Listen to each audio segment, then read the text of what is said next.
আপনার ফ্রেন্ড কি একটু হাই করুক না, একটু শুনি আমি। আমি খালেদ। খালেদ, রাইট। খালেদের ঘুম এসছে মনে হয়, খালেদের গলা শুনে মনে হলো। রাইট। তো যেটা হচ্ছে যে আমরা যাই ওখানে আপনার রংপুর লালমনিরহাট, ওখানে আরেকটা স্পেস আছে বুড়িমারি, ওটা বাংলাদেশ ইন্ডিয়ার বর্ডার। আমি গিয়েছি বর্ডার ক্রস করে একবার। তো ওখানে যাওয়ার আপনার লালমনিরহাট ক্রস করার পর বুড়িমারি যাওয়ার যে রাস্তার পাশে প্রচুর গাছপালা এবং প্রচুর তামাক বাগান আছে, তামাক চাষ হয়, প্লাস খুবই চমৎকার ভিউ, আর একটা ব্রিজ পরে বোধহয়। হ্যাঁ, Teesta barrage. Right right right.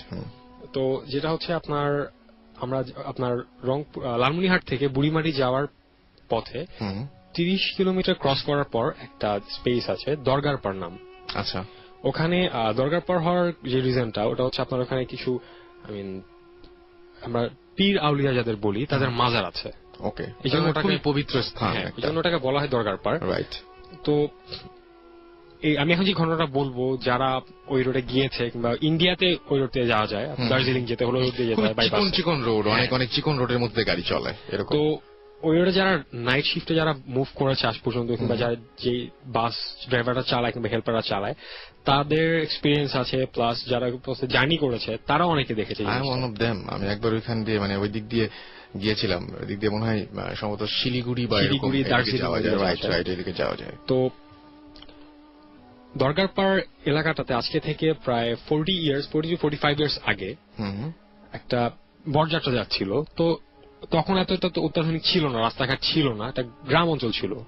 এমনিতেই আপনার রংপুর লালমনিরহাট একটু ব্যাকওয়ার্ড স্পেস। তো যাওয়ার পথে ডাকাতরা হামলা করে সেখানে। হামলা করার পর ওই ফ্যামিলির সবাইকে কিল করে এবং মেয়েটাকে মেরে ফেলে। রাইট। মেরে ফেলার পর থেকে এই জিনিসটা স্টার্ট হয়। ওকে। ওইটা সবাই দেখা যায় যে একটা মহিলা বলা ঠিক হবে, একটা মেয়ে, তুমি 18 to 20 ইয়ার্স ওল্ডের একটা মেয়ে, তা লাল শাড়ি পরা, অ্যাজ লাইক বিয়েতে যে শাড়ি পরে মেয়েরা, ওরকম শাড়ি পরে এবং ফুল অফ অর্নামেন্টস। আচ্ছা। Full of ornaments. তারা মেয়েটা রোড ক্রস করে, যে সাইড থেকে সে ক্রস করে স্টার্ট করে সেটা হচ্ছে আপনার একটা লেকের মতো। আচ্ছা। ওখান দিয়ে, আর যেটা হচ্ছে যে ওই স্পেসটাতে অলমোস্ট 5 কিলোমিটার্স এর মধ্যে কোনো বাড়িঘর নেই। আচ্ছা। তো মেয়েটা রোড ক্রস করে হাতের ডান দিকে চলে যায়। তো ডান দিকে যে স্পেসটা হচ্ছে আপনার তামাক ক্ষেত যেটা বলে, আর তারপরে হচ্ছে ধান ক্ষেত। ওদিকে কোনো বাড়িঘর নেই, আর ওখানে যদি কেউ যায় তাহলে দেখা যাবে যে হ্যাঁ কেউ ওয়াক করে যাচ্ছে। তো মেয়েটা যখন যায়, তামাক ক্ষেতটা পার হওয়ার পর সে ভ্যানিশ হয়ে যায়। ওকে। এবং মেয়েটা যখন হেঁটে যায়, তার পা থেকে মাটি থেকে তার পা মিনিমাম 1.5 ফিট গ্যাপ থাকে। এক কথা বলতে গেলে যে শূন্যে ভেসে ভেসে যায়। আচ্ছা। তো প্রথমে আমরা ঘটনাটা দেখি যে সাডেনলি একটা মেয়ে ক্রস করলো। তো বাস, ওই রুটে বাস 130-40 স্পিডে চলে, অনেক স্পিডে। তো আমি জিজ্ঞেস করলাম আমাদের যে ছিল আপনার কন্ডাক্টর ছিল, তাকে জিজ্ঞেস করলাম হোয়াট দিস থিংস। তো সে বললো যে ভাইয়া এটা আসলে, সে আমাকে ঘটনাটা বললো। তো বলার পর আমি আর খালেদ ডিসাইড করলাম যে আচ্ছা ঠিক আছে যাবো, হোয়াট দিস থিং, দেখবো এটা আসলে হিস্ট্রিটা কি। তো আমরা যাই, আমাদের সাথে ক্যামেরা ছিল। তো আমরা যাওয়ার পর ঠিক আমরা ওখানে অলমোস্ট 1টা থেকে ওয়েট করা স্টার্ট করি। ওকে। 1টা থেকে স্টার্ট করার পর 3টা ক্রস করে ফেলেছি আমরা, কিছু নেই, জাস্ট গাড়ি ঘোড়া আসতেছে, জাস্ট কুকুর দৌড়াদৌড়ি করতেছে, নাথিং এলস। আর ওদিন চাঁদ উঠেছিল, এই জন্য পুরো ভিউটা ক্লিয়ার ছিল, যে অন্ধকার না, আলো যে দেখতে পারবো কিছু মুভ করলে। তো সাডেনলি আপনার 340 to 350 এই টাইমটাতে সাডেনলি দেখলাম যে হঠাৎ করে কোথাও থেকে একটা মহিলা রোড ক্রস করছে। ওকে। রোড ক্রস করে এবং আমরা তার পিছনে যে দেখবো যে সে কোথায় যায়। তার আগে আমি একটা কথা বলে রাখি যে ওই এত রাতে একটা আজ পর্যন্ত যারাই সেই মেয়েটার পিছনে গেছে তার আজ পর্যন্ত কেউ ফিরে আসে অলমোস্ট 20 to 25 প্রচলিত আছে এবং সবাই জানে এই ব্যাপারটা। এবং তার পিছনে কেউ নেয় না। প্রায় 20-25 জন তার পিছনে গেছে এবং যারা এসে তামাক খেতে পারে। আপনি গিয়েছিলেন কারণ আপনার এই কথাগুলো বিশ্বাস হয়নি? একদমই বিশ্বাস হয়নি। আমার মনে হয়েছিল যে হয়তো বা এরকম ডাকাতি করার জন্য কিংবা সামথিং কিছু একটার জন্য।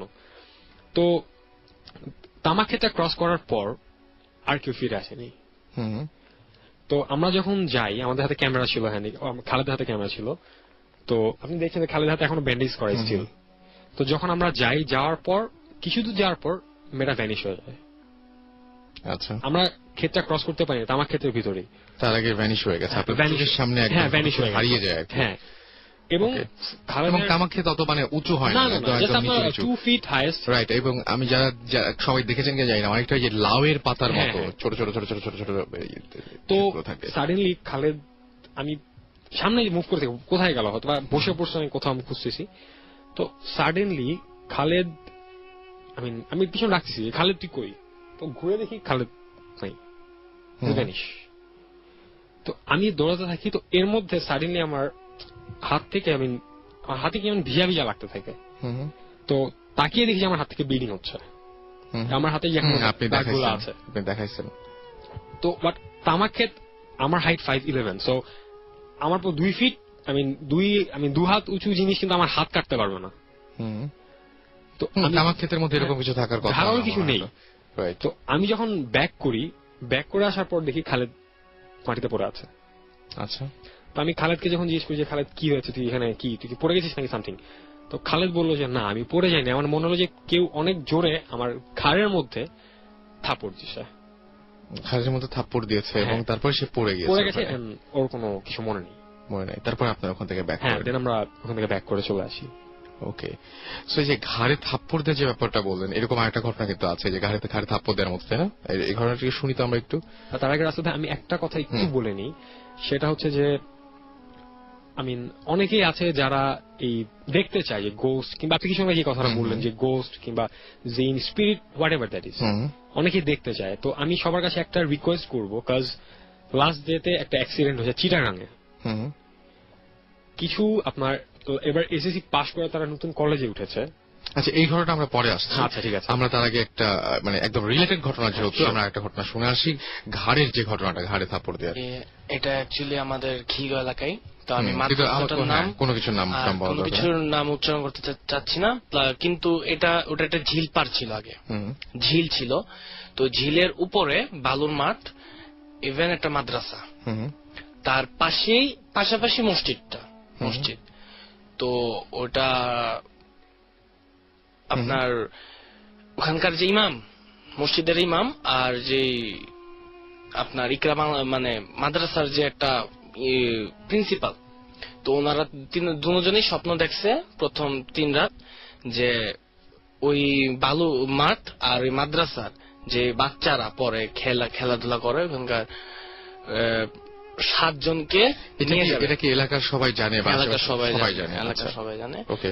তো 7 জনকে নিয়ে যাবে যারা এক মার এক সন্তান। আচ্ছা, এক মার এক সন্তান। প্রথম 3 দিন তারা এরকম স্বপ্ন দেখার পরে অনেক হুজুর টুজুর আনে, অনেক কুফরি কালাম হয়, বাট ঠিকই 3 দিন পর, স্বপ্ন দেখার 3 দিন পর, 1 সপ্তাহের মাথায় ওই স্টার্ট হয়ে যায় কাহিনীটা। তো যখন খেলতে আসে বাচ্চারা, সবাইকে অ্যালার্ট করে দেওয়া হয়েছে যারা এক মার এক সন্তান তারা এই মাঠে সন্ধ্যা পরে না থাকতে। কিন্তু বাট খেলার ছলে হঠাৎ সন্ধ্যার পর এরকম হয়, ঘাড়ে আপনার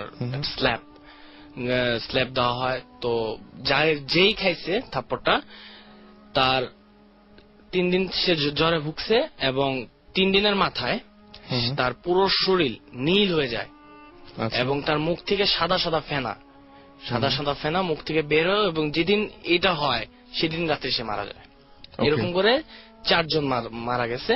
তো 5 জনের বেলায় আর 3 জনকে আর মারতে পারে নাই, নিতেও পারে নাই। ওনারা অনেক কুফরি কালাম প্লাস পুরাটা বাদছে, এরকম করে। আর ব্যাপারটা যথেষ্ট ভয়ঙ্কর।